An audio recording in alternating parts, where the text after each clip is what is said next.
Welcome back to Stacked. I'm here with Sarah Franklyn, Director of Sales and Marketing at Impact Data. Hi, Sarah. Hi, Francis. How you doing? I'm really well, thank you. It's a Happy lovely Friday. It's Friday, yay. Yeah. Friday. Friday, yeah. And you've had a very busy day by the sounds of it. So. I've had a very busy day already, but it's nice to sit and relax for a minute and have a chat. Yeah. We got some photos of you just out the back as well for marketing. Yeah. There's a lot going on at the moment. I went from blonde to red in the flash of an eye this morning. Just for the podcast, right? Of course. The audio. Anyway. Absolutely. Yeah.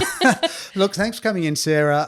I thought you'd be a great person to talk to. All things marketing. But yeah, also obviously Impact Data has a lot of qualitative, data-driven, logical-driven side of marketing, as well as sort of thinking about building those relationships with customers and things there as we go a little deeper. Yep. Yeah.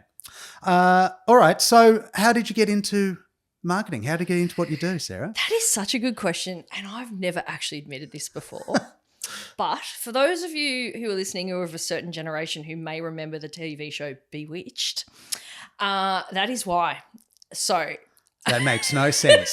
I know. But Darren was in advertising, which is in when that show was made in the 60s, it was the discipline of marketing wasn't quite what it is known as today. It was a very singular discipline, which was largely advertising. But his wife, the witch, Samantha, was the brains of the outfit. And she was always coming up with these creative collabs and cross promotions and really innovative ways of solving an advertising problem. And I look back now and, as an adult and who's been in marketing for 30 plus years and realized that was the origin for me. And then I went to work at Macca's when I was 15. And because I am not afraid of public speaking, obviously, my boss said, right, off you go with the orange bowl and you go out to events and you talk to people and give them orange cordial and promote us. And that was the next layer of marketing that I sort of started to understand, which was about sponsorship, which was about relationship building, partnerships, all of these things. And did you make that link at that time? Were you like, oh, it's just like Bewitched? Yeah, not until much later. But I've always had a bit of an eye for things. I remember when I was about 8, my uncle was developing a new logo for his business. And what my other uncle was an artist. There's a lot of artists in my family. So there's a lot of creatives in my family. I couldn't draw if my life depended on it. Although I did do a drawing class at Yarraville Community Centre up the road last year, which is fabulous, can recommend. Did you 9 weeks on a Sunday. Fantastic. Actually was able to draw my portrait after 9 weeks. Wow. Yeah. Might have to get you to sketch something. Yeah. No. But can recommend. But I remember sitting at the kitchen table at my grandparents' house and we were looking at all of the different logo designs my Uncle Peter had put together. And I was so adamant about the one that I knew was right. And they were looking at me like, what do you know? You're like 7. But I was able to articulate, even at that age, why that spoke to me and what it said about positioning, even though I didn't know what that word meant, what it meant. My uncle was at the prestige end of joinery. It was a business called Just Joinery. And I was able to say, this doesn't look cheap. And that's really important because you want people not to think you're cheap. And they were sitting and I still remember their faces like, who are you, child? What do you know? So much later, I had a boss who said to me, for you, marketing is like art. You can't turn it off. He said, just make sure you get paid when you open your mouth, which was the greatest advice anyone's ever given me. But so I think for me, it's always been in me. But it was those really weird moments in time that I look back at now and realize that's when marketing came to life for me. Yeah, I love that story around looking at the logos and explaining what you saw in them, why you thought they would or wouldn't be effective. Just even being able to describe them and slow down your thinking and actually be able to articulate what you see and why you think that would or wouldn't be effective. I mean, that's what so much the creative marketing, advertising, insert word here, content sort of field is. Yeah. And all we're trying to do is create something that is going to give some sort of feeling to the audience. Yeah. And I think you and I are very similar in that we can't help ourselves. We look everywhere to find ways to create an emotional connection between people. And you and I do it with words a lot and storytelling. I wish I had visual skills and I don't, but I can tell a good visual emotional connection from a bad one, and I can brief one. But I think, and this is why I'm in hospitality, because for me, the intersection of marketing, people, and just hospitality is the perfect place, and it really is. And I like to say those moments of magic that just happen. And you and I love to grab a glass of wine, a sneaky glass of wine, in a fantastic place in the city called Kirk's Wine Bar. And there are moments of magic every time. It's the staff are always on point. The menu is fantastic. The atmosphere, everything delivers on the promise of a great laneway wine bar. And everything that they do is layered into delivering that. And that for me is when marketing comes alive. Yeah, right. Because often when people hear the word marketing, you go right to thinking about like just those classic mediums. It's the Facebook, a sponsored Facebook post that I'm going to see. It's the billboard out at the, it's the TVC, it's whatever, right? Yeah. But one, marketing extends, to brand and everything that you're engaging with in that hospitality space. Also, I think it's considering the environment that the audience is in whenever one of those touch points takes place. Yep. So we always, like if I'm thinking about a sponsored Facebook post or something like that, and we're thinking about, well, where does that audience that we're talking about actually engage with Facebook? So am I picturing them standing on a stuffy train, like with their AirPods in or something like that? Yeah. Or is it a much older audience? And no, I'm picturing them on a iPad, first version iPad from 15 years ago, right? That, and they haven't updated their Facebook app since, forever. Like it's a really different experience that they're going to be in, even though it's the same medium. Yeah, that's the joy of it. For me, and you just talked about, marketing is about the disciplines, but for me, it's not. I've never done product marketing. I've always been in services because for me, it's about the people. And if I can help a business bring its people and its customers closer together with their service in the middle, that's really what I love. And I'm lucky enough at Impact Data that we use data to do that. But it's much more than that for me. It's about how you present yourself. I was chatting to a cafe owner here in Seddon yesterday. I had a great chat about marketing, and we were just having ideas about what we could do. He has a bunch of high school kids walking past at 3:30 as he's closing up, and he's like, but what do I do? And I said, it's coming into the colder months. Why don't you make Seddon Deadly Sins hot chocolate? And he's like, oh my God.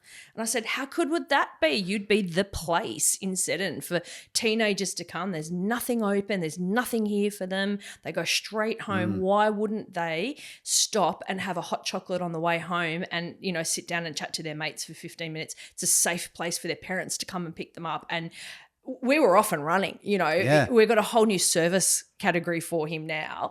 And it was just so exciting to bring that to life, which was that marketing, product, customer opportunity. That's the really important part of marketing that people forget. What opportunities am I faced with? So, that's my marketing story. I love it, thinking outside the box, right? Like the idea of marketing, not just selling an existing product, but growing the brand, growing the business, allowing you to explore new audiences, new markets, and actually keeping it exciting with what you're doing. Yeah. And immediately that made me think of there's a hot chocolate place near me that really frustrates me. Right. Because they're open from like 9 a.m. to 5 p.m. Yeah, no, I want hot chocolate after dinner. I want hot chocolate, 100%. And I always walk past it on the way home from dinner. I'm like, if you were open right now, like I don't care if it's a $12 specialty ridiculous thing, because I'm in dinner spending mode too. So I'm all about it. And I didn't have that dessert, and it's cold and it's Melbourne, it's winter. I want hot chocolate. That's right. And honestly, I'm walking around in my inner city Melbourne. Coffee saturated landscape, and I'm looking at the couple of people having their hot chocolates at 11 a.m. and I'm like, that's very strange. Agreed. It's an afternoon thing. So that's really, I know it seems a silly origin, but Bewitched, to go back right to the beginning of your question, watching Bewitched as a child is really where I learnt to love marketing, or perhaps learnt to put a name to what I inherently was observant and understood. I like that little metaphor, right? Like, what is marketing but being observant and helping really people is. understand. Yeah, it really is. Sometimes, I mean, I call myself a translator because I sit between business and data. A lot of what I have to do is translate to the guys who capture our data what I'm looking for, and then translate to the business owner what to do with the data we've captured. And it's about making that really approachable. And the way to do that, and this is something that you and I share, of course, is the storytelling of that. You know, being able to tell a business that we've got this data set and it's really important to you because this is how you could use it. And, you know, I working with a frozen yogurt brand, a national frozen yogurt brand the other day, and just divided up their database according to the generations, using McCrindle's generations, some, you know, really great insights. And then we just looked at the percentage of the database that were in that age group. And that's really great way for them to divide up their communications, because so they're frozen yogurt, right? They've got two distinct audiences. They've got mums and, you know, parents after school taking the kids for a little bit of a treat, maybe, or grandparents or something like that, but it's a treat kind of thing. And then they've got, it's the dating place now. You don't go out for a drink, apparently, if you're, you know, the Gen Zs and Alphas. You actually go and have a frozen yogurt. Yeah. And so just knowing that they can easily talk to those audiences a little bit differently helps them realize the value of them not just capturing date of birth to send a birthday reward, but to actually reflect their marketing back to those age groups differently. Yeah, and it helps you understand the ever-changing cultural landscape that is out there. Like, as you said, there's those big generational gaps, but it's not even that big sometimes. Year to year, it'll change where dates are happening or how people engage with, you know, like the whole dessert sort of industry is so different from, you know, when I moved to Melbourne, 20 years ago. but yeah, I feel like that's changed really, really quickly. Yeah. You know, also, I remember you always used to have a coffee after dinner, right? Yeah. That's not a thing anymore because now we're like, oh, caffeine after 3 is weird. Yeah. Right? So like being aware of what those trends are. So what data is already out there that you can learn from. Yeah. But then how you can compare that to the data that you can actually capture for your own personal business. Yeah. Look, there is a never-ending list of data points you could capture about your customer and, you know, your business. And it comes down, we work mostly with not enterprise level businesses, but sort of, you know, step down and right down to single operators, which is where my joy is. I love to be able to help a single operator leverage the data that they've built through using technology systems, whether it's reservation or point of sale loyalty or something like that. I love the ability to make a difference in their business because, you know, they're putting their blood, sweat and tears. They're working in the business, not on the business. And if you can just give them that little edge that helps them be more profitable, be more sustainable, that's really something that I thoroughly enjoy. And by being able to explain the data that they've got and how to use it and actually do it for them, it gives them that edge where they can say, oh, okay, I don't have to be an expert in everything, because you know what? I make great eggs, or whatever it is, you know, my smashed avo is the best in the street, whatever it is, that's what I'm good at. But as a small business owner, or even most hospitality businesses, they're such generalists. They're in everything. They've got, you know, it's such a complex business that allowing them to step back and say, okay, Sarah, you be the expert in my data and help me do that. That's a rare privilege. Yeah. So what are some data points? So the obvious ones that people are capturing might be names, maybe there's date of birth, maybe you're tracking a little bit of what they're buying, you know, depending on your program. What are some other data points that people should look for? Buying is such an interesting one in hospitality because we are such occasion beasts when we explore hospitality. So what I eat and when I eat is very different depending on who I'm with and where I'm at. Right. So what I've done previously isn't always an indicator of what I'm going to do now. And a really, you know, silly but fun example, you know, someone enters into a new relationship and that person doesn't eat meat, and all of a sudden your meat consumption reduces markedly, right? Of course. So let's not tell you about the steak. So there is some I suppose hesitation when you're presenting. It's different if I'm on an online website and I'm buying a dress, right? the shoes that match make absolute sense to try and sell me. But if I've had, a particular red wine, you have to be a little bit careful about exposing what you know about someone's consumption back to them. Because there's a little bit of a creep factor in, so you're watching that I ate the 300 gram steak, not the 250 gram steak. You know what I mean? So people can get a little bit wary, which is why the rise of kiosks and online ordering has become a real trend in hospitality, because consumers can take their time and they can also upsize without someone, looking over their shoulder and judging them. So that has become... I've never thought of that. Yeah. Right. So just to avoid the social awkwardness of whatever the order is. Correct. Ordering the Yeah. large thing, Yeah. ordering the extra drink. Or the vanilla dessert. shot in the coffee or whatever it is. Yeah. Yeah. 2 sugars in a coffee in Melbourne. How dare you? Yeah. Right. Oh, you're going to get judged. Yeah. Right. That's a fascinating thing, because of course everyone goes straight to, different people can pay for their order and, saves time for the staff and all that sort of thing. Look, that is a genuine thing, but the reality is the consumers put back in charge, and that's a wonderful thing. Now, they're only one part of a data point, and they're quite valuable. The things that I really like to talk to our business customers about, let's be honest, time of day, that's quite relevant. Have you? We did a study quite a number of years ago. We used to our business used to have a rostering platform, and so we used, in those days it wasn't called AI, but we used machine learning. We're still only calling it ML, but whatever, you can call it AI, but we used a data analysis to go and predict the roster. And this business said to us, look, we're confident that weather is the major driver of time of day consumption. It was a burger chain. And we're like, yeah, cool. This was before I was in the business, but in chatting with our chief technology officer, he sort of spoke to me about it. And he said, we did all this analysis. Turned out it wasn't. It was actually daylight hours. It was actually because in the southern states particularly, daylight saving makes an enormous change in our behaviour. Right. Particularly in Victoria, where we have, daylight until 9:30 p.m. in summer. Everything moved an hour.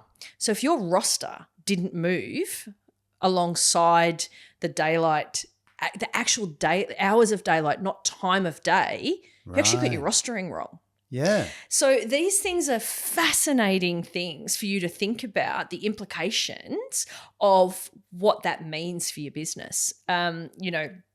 So those are the sorts of things that really, they're so nerdy, but I love them. So the other thing I love to talk, we do use a lot of reservation data.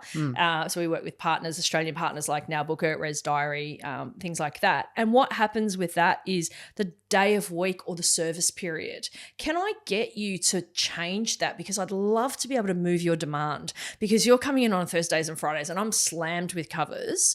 Could I get you to have a great experience on a Tuesday night, have a little bit more of a relaxed vibe, hopefully spend a little bit more, but, allow me to actually just smooth my demand out. Yeah. And by knowing the people that have never booked on that day, and we can entice them, incentivize them to move, that's a really great data point that we can use in a really practical way. So like, which is just personalized offers for, hey, here's a voucher to come in on a Tuesday. Here's a bottle of wine if you come in on a Tuesday. Yeah, right. Yeah. Lovely. Okay, so what do you say to people who feel apprehensive about diving deep into data because of that creep factor that you mentioned before? They feel like they're being too intrusive with their customers and invading on their customers' privacy. Like, is that something that they should be concerned about? Yeah, it depends on the category. We work a lot in sort of pubs and clubs. And so, look, let's be honest, alcohol consumption is a big part of that. So that's one that I'm a really... I think you should be wary of. So what I think you need to focus on is the more macro data points. Did a person visit? Is it their birthday? How many people do they normally visit with? What service period? What time of day of week, how much do they spend. Those are the sorts of things that are really easy to use to segment your audience and to either smooth demand, create demand, and that's really why you leverage this data, right? It's not, I mean, obviously once you've got all your customers in a database or a platform like ours, TalkBox, it's great. You can talk to them. You can tell them that you've got a fancy Easter Sunday family event coming up, book now, right? That's great. And that's really important. Business needs to do that. But you also want to be building incremental sales by talking to a small proportion of your database regularly to get them to come more often. That's the whole purpose of capturing and analyzing this data. And my advice is go to an expert. Don't do it yourself.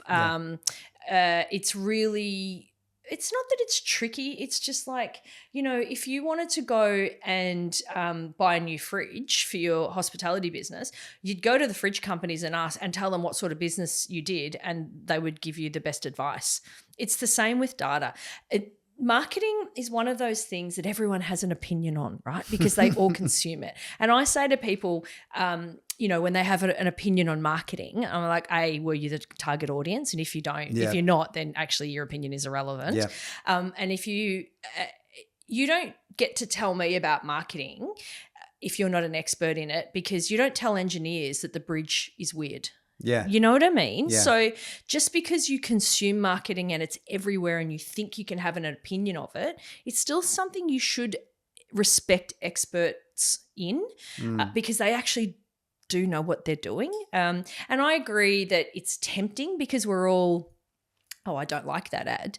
Well, you probably weren't the person it was targeting. Yeah. So that's okay. Yeah. Doesn't mean the marketing was bad. Yeah, which I think the extension of that, when you talk the lingo of marketing, so literally the word marketing, sales, targeting, things like that, it sounds cold, yucky, money grubby, capitalist, blah, blah, blah, right? And it takes away from why we like to think we're working in the businesses that we're working in. So, if I've started a cafe or a pub in a hospitality space, or I've started a creative agency or even a marketing agency or anything like that, of course, we want to have a sustainable business that is going to make a profit and make money for us.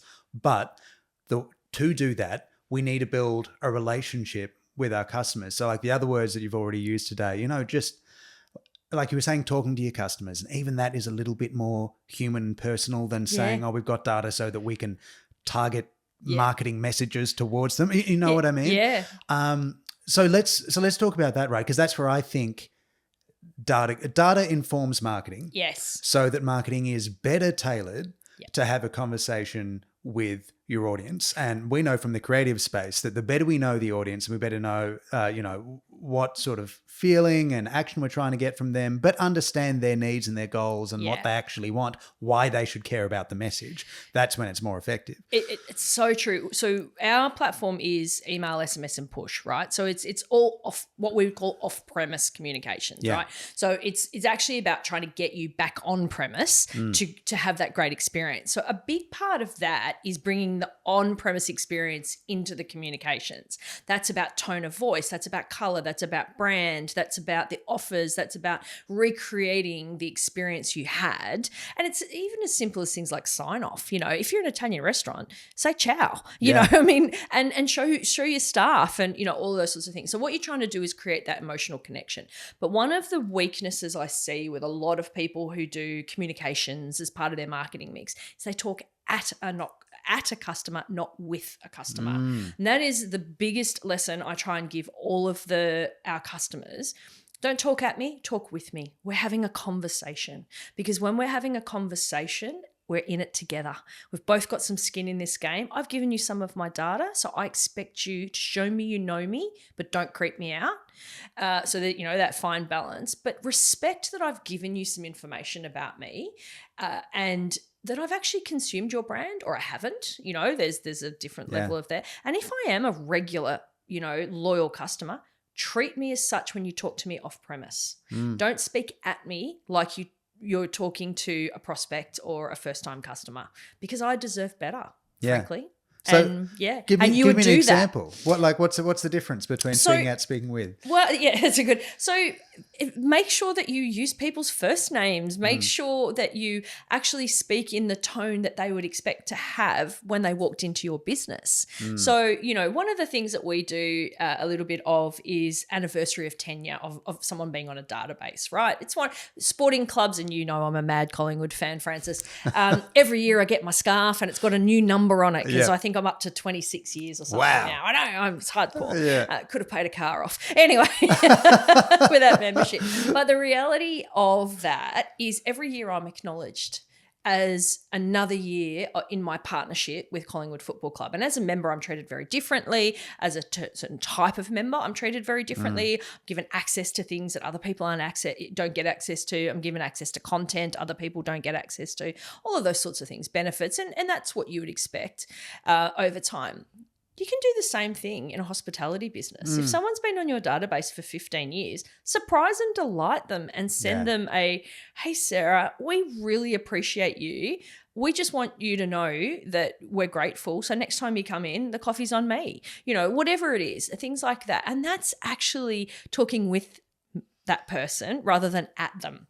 Not here's a free coffee on Tuesdays. Yeah. You know what I mean? And that's the difference. Yeah. Yeah. And it also extends that idea of bringing the premise out, right? Yeah. So like some of my favorite places, a tiny small businesses where the people remember my name because we come in, right? So exactly same thing.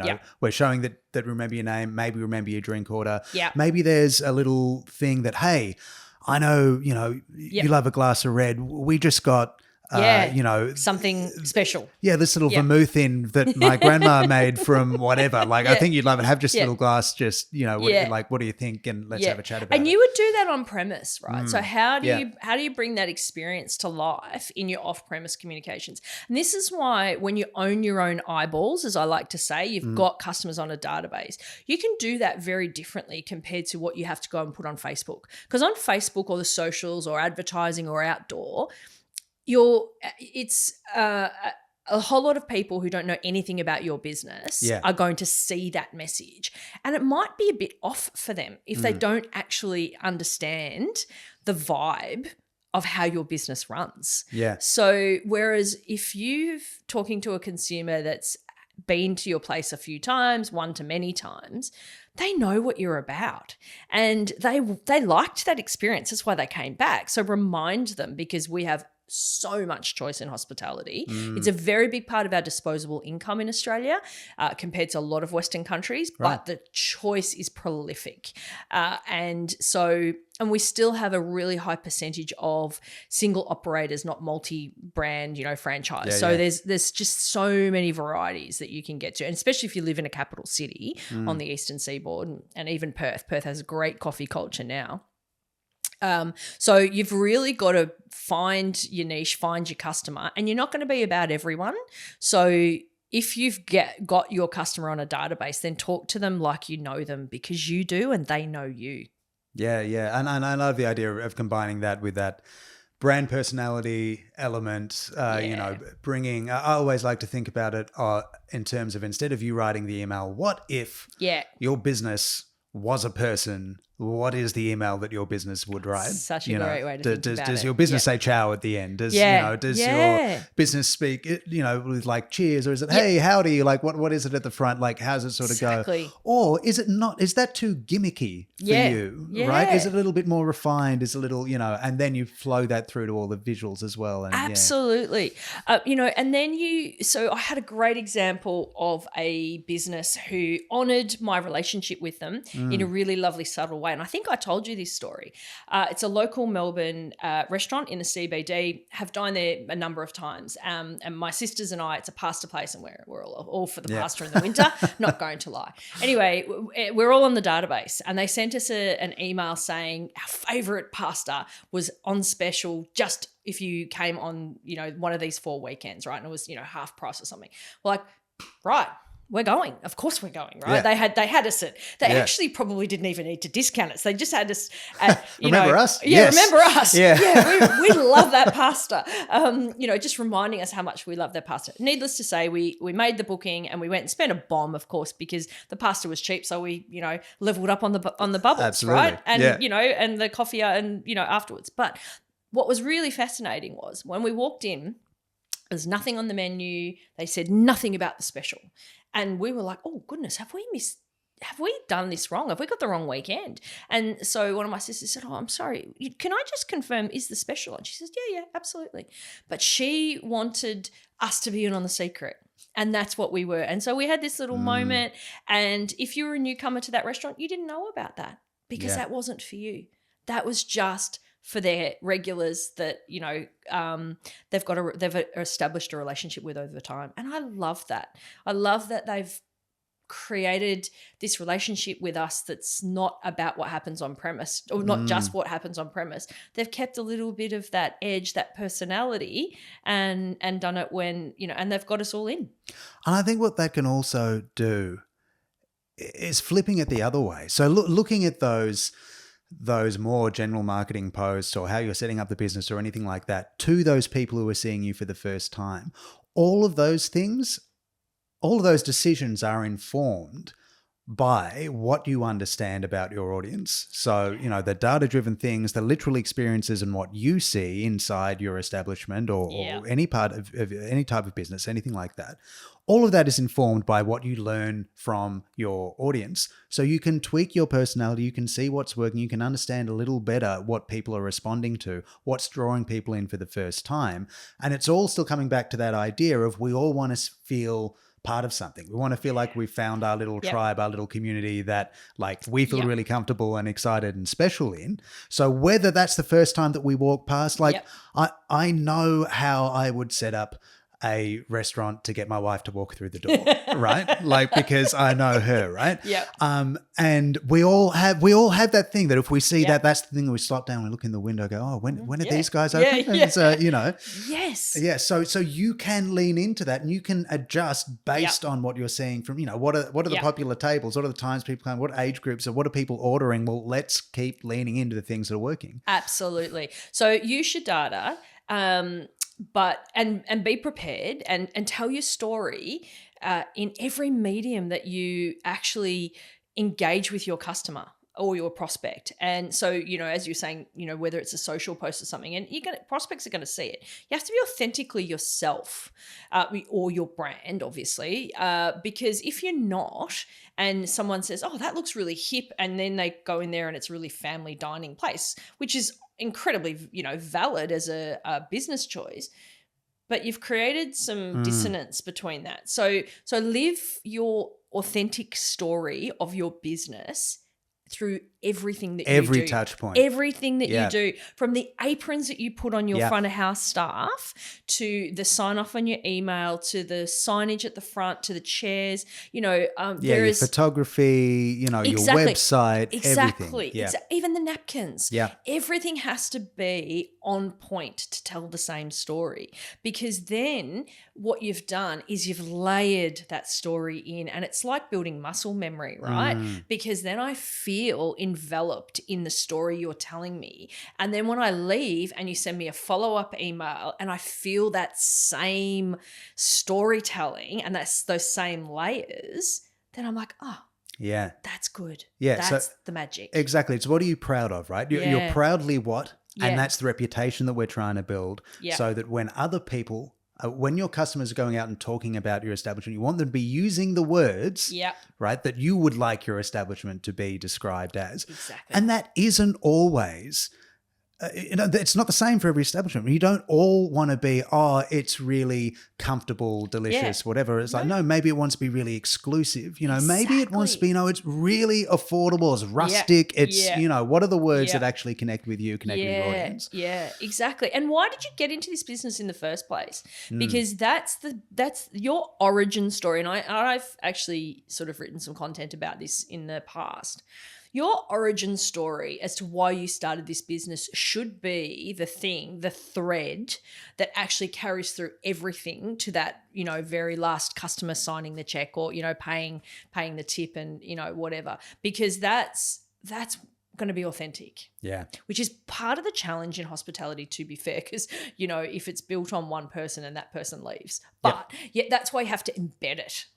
Yeah. Well, it should be the essence of the business. If the business is healthy enough, has enough, loyal customers that love it, that warrant it carrying on, then capturing that essence of not who is the founder, right? The founder is putting that into the business. Like who is the business now? Exactly. What is the reputation of the business? What is the business proud of? And how can we carry that on and evolve it as we go? Yeah. Yeah, that's the essence. Let's talk retail media. Such an exciting thing. Wow. Can you give us a little definition and an example or two So retail media is not new. It's just got it's just newly defined. So in our space, it's been trade promotion, marketing. It's been around for a long time. It's the Coca-Cola brand on the top of your fridge. It's the Lavazza signage out the front, of your coffee brand. It's all of that sort of stuff. But what it's coming together as is looking at this as more holistic and agency, and how do businesses who want to buy that retail media do it in a more effective, measured, way, so that discipline is coming. But then as a business, how do I leverage that? So from my perspective, I think so that's really what retail media is, right? And it could be anything from walking into your local pet shop and there being a digital screen that's advertising all of the pet brands that you sell, Hills and, whatever. So it's that sort of stuff. So it's largely an on-premise experience, but it can also be part of your digital marketing. And I think there's some really exciting opportunities coming in the digital space for retail media. So if you've got a loyalty program, and we've seen coalition programs in Australia like Flybys, where it's a number of brands, been around for a while. We've seen some cool collabs happen in loyalty programs and things like that. But what we probably haven't seen is a consistent approach. So if you're, say, a beverage supplier or whatever, how do you align yourself with the digital marketing of that brand, because you're the number one drink that's purchased on premise, you know? Sure. So I think that's the kind of thing. So I don't know, for example, I'm just literally, this has just come to me as we speak. That's from, I've had 2 coffees today, so I'm on fire. But if I was a beverage brand and I was working, say, with a cafe chain across, the market, I would get them to name one of the rewards after my product. Sure. And I would fund it, of course, because that's part of it. And it might be a really early stage reward, right? To build that establishment and for me to get trial of my product in that chain. So say I'm a funky juice brand, all right? Yep. Or, seltzer or something. I would actually get the first reward point, if I could, to be my brand. And that's what you get. And you get like all of my flavors, and that's your first reward. Yeah. Yeah.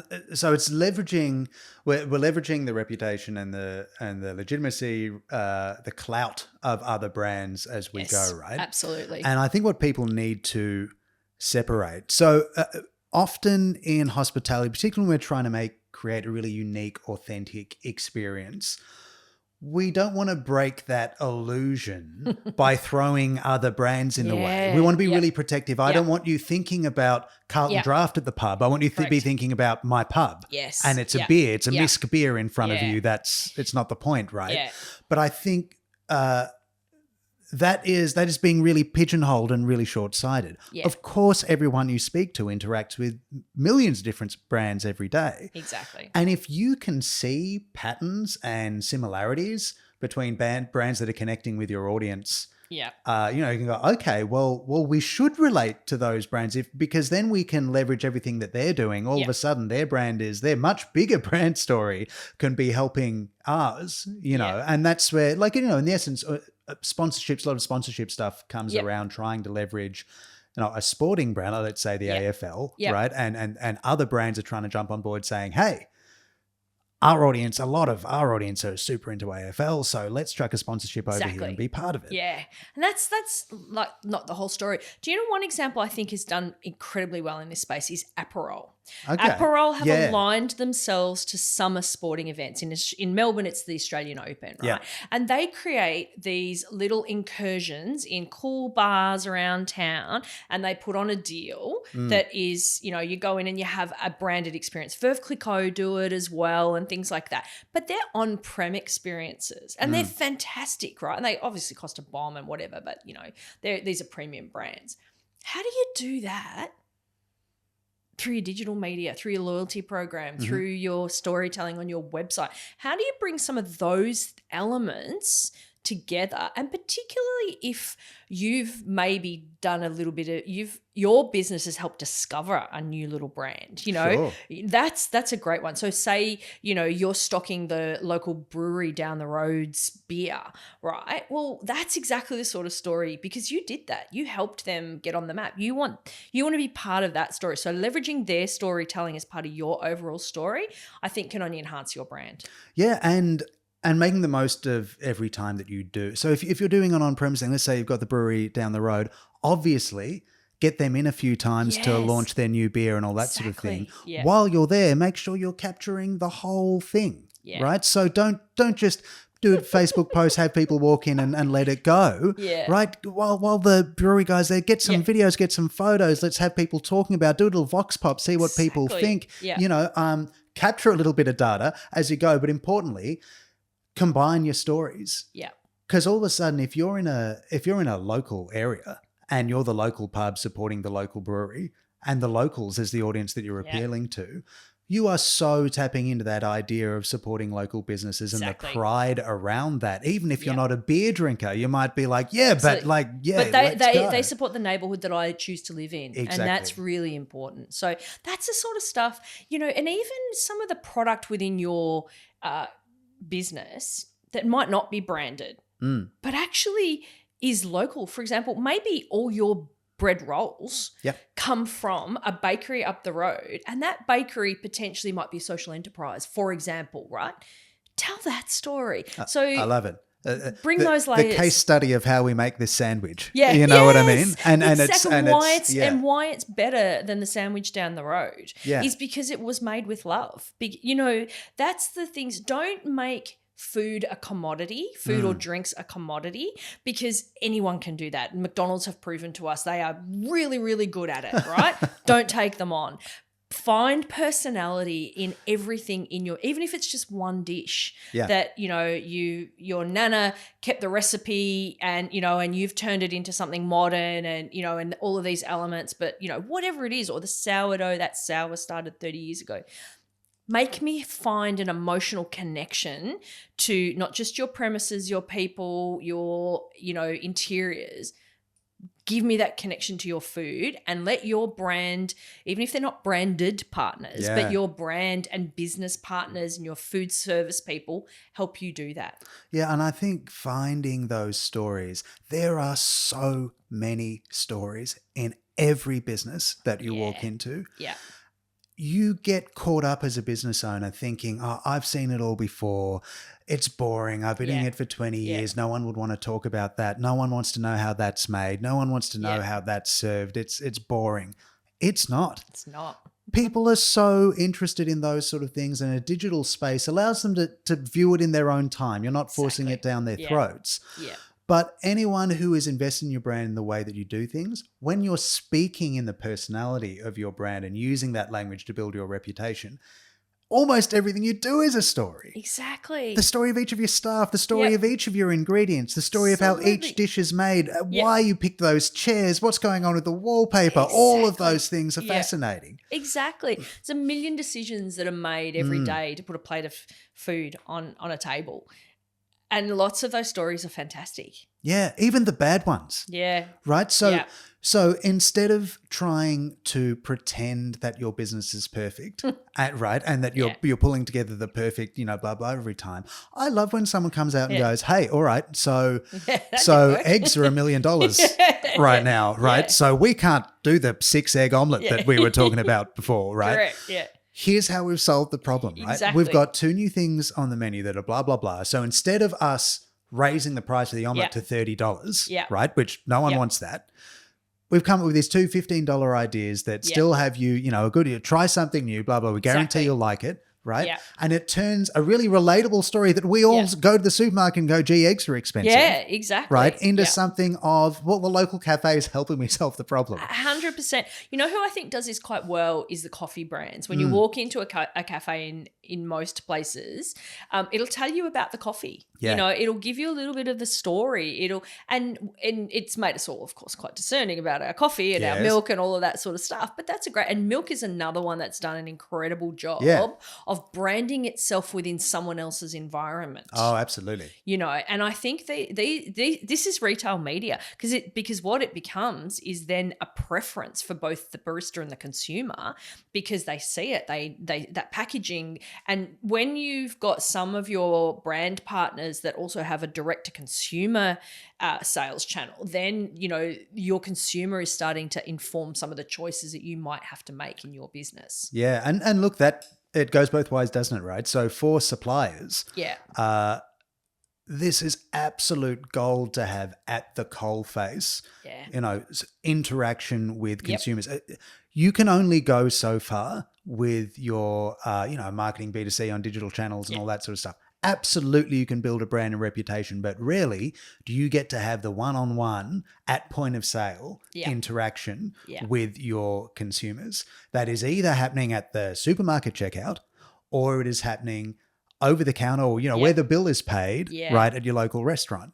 Now, if you've supplied the restaurant and they never mention your brand and whatever, and, you know, okay, look, if it's going down well, you'll keep supplying that restaurant, all right? But can you get to the consumer? Does the word get out around to other restaurants? If you've got consumers all of a sudden, let's take the milk example, right? And I remember, I think it's still going on, but certainly early on in the soy milk explosion, everyone was saying not just that we have soy milk, we have this type of soy milk, right? Yeah. And so all of a sudden people are going, oh, okay, is there a cafe near here that has the type of soy milk that I like?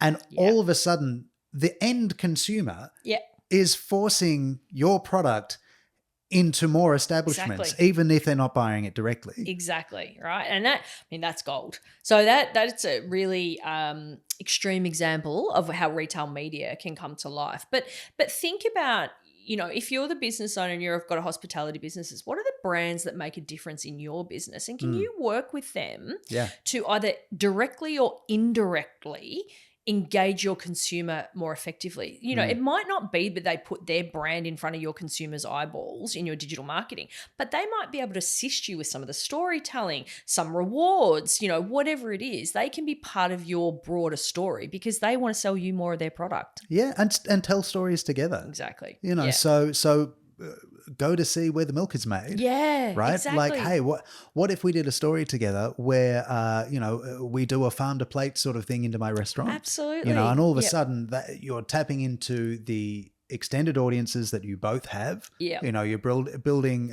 brand collaboration and brand awareness together, and that can be a really magical thing. And I think suppliers need to be hunting this sort of stuff out and making it easier for very busy, you know, restaurateurs and business owners to easily tap into this sort of thing. It can't just be as much as like, oh, you know, we'll give you a couple of pamphlets, you know, we'll give you some coasters to put out on the pub. Like, okay, cool, thanks. But like, can we go a step further? Can we do ways that can make this a little bit more personalized and direct by trying to find ways that we can actually engage audiences where they are rather than just stamping some signage up on the wall? Well, 100%, because I mean, at the end of the day, otherwise your food becomes a commodity or your drink product or whatever.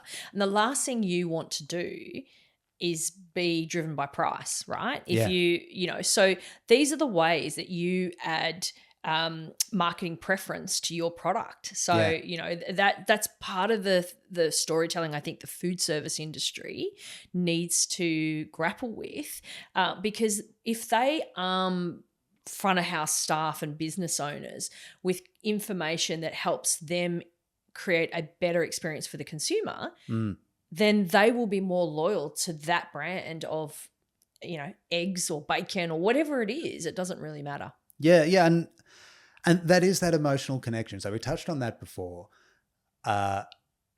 Sometimes I know when I sometimes say emotional connection, I'm worried that people think I'm going too deep, right? That it's like, come on, I'm not emotionally connected to the brand of soy milk that I have. It's just better than the other one or whatever it is.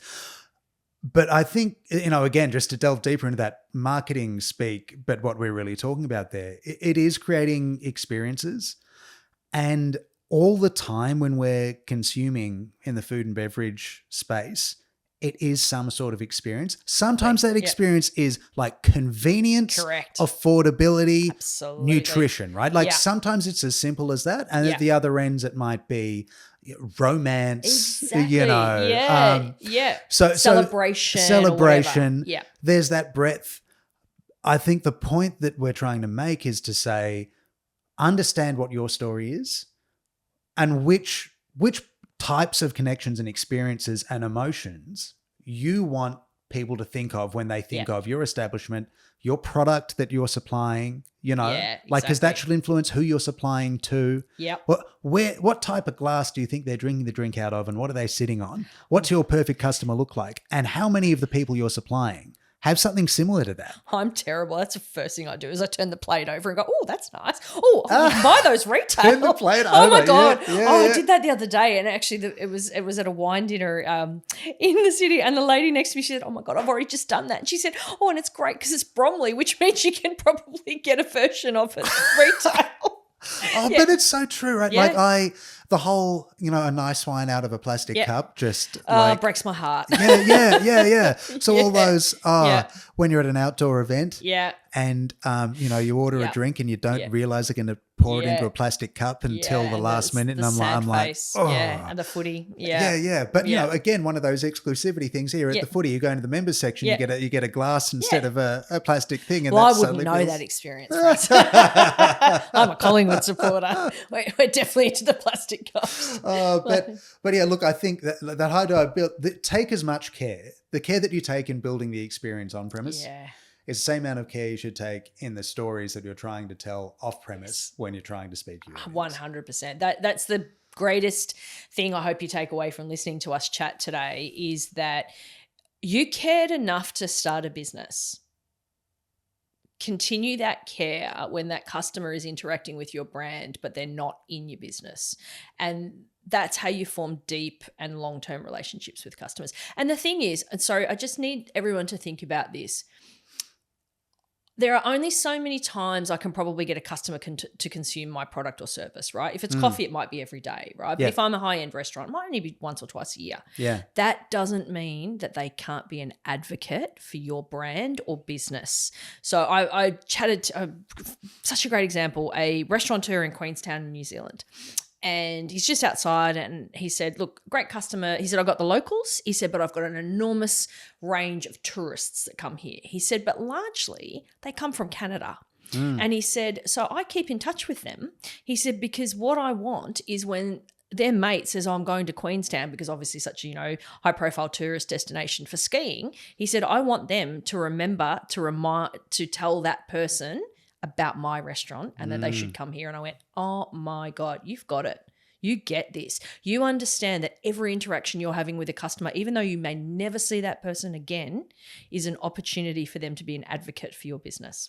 Yeah, that's a great point, right? The goal of any brand experience, so whether that be hospitality when people are coming into your venue, whether it be a hotel that anyone is visiting, whether it be retail, whether it be purchasing anything even online, an online store, anything like that, and any messaging and content marketing we put out there, the goal of any brand experience is not just to encourage a customer to make a purchase, but it's to try and make a connection with that customer so that we are memorable, it pops into their mind, and so that we use the right language when we're recommending that brand to the right person. I might not even be the right person. Yep. Right? So I might have seen a message or seen a restaurant. I mentioned earlier, I know exactly the restaurant put together for my wife, right? Now, I'd probably go with her to that, right? But I've got a few friends that I think I could do that. And I might walk past one of those and I will stop and I would write down the address. I'm like, that looks, right. Maybe I've even seen it on Instagram or something. I'm like, who'd love this? Yeah. Right?